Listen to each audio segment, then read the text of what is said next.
कनेटाल गाँव में actually pan था बोर ऑटोमेटिक एक्चुअली पैनटा बाहरी जाऊँगी आईटा हूँ पार्ट 2 इथर तो केन्ता पैन बाहर सेन सेनर व्यू केन्ता अच्छे एक्चुअली तो हेन पचरामा जो तो हेन मिल अच्छन तो ठीक अच्छे जो सेन पचरामा जो पहुँची आसलु न तो यहाँ देखिपार तुम ऑटोमेटिक केन्ता हिसाब पैन बाहर आउ केन्ता हो देखु तुम तो पैन एक्चुअली कंटिन्यू बाहर से दिन कि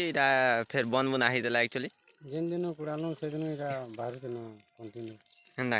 3 मास खंडे हो गला। हाँ गाइस सुनल तो क्या बोले एक्चुअली जेन दिन पड़छन ऑटोमेटिक एक्चुअली एतकी पैन बाहर बोलुछन आ मुई भी देख यहाँ गोला टी धोई देसी बोली और भावली तो कनेटाल गाँव में एक्चुअली कि नहीं तो पैनटा ऑटोमेटिक एक्चुअली बाहर और अषाढ़ मास बेसिक पैन बाहरी पारे क्या कह एक्चुअली अषाढ़ मास पैनटा पास के आसवा कि पास जमा होगा तो ये खास कर जब अषाढ़ मास जब बाहरवा कि पैन मुझे तुमको देखामी केनता तार मैंने बाहरवा पैन एक्चुअली आ देखिपार केतकी पैन बाहर आउ ठीक अच्छे इनर वीडियो के एंड कर सुन आउ शेयर करब प्लीज वीडियो के मोर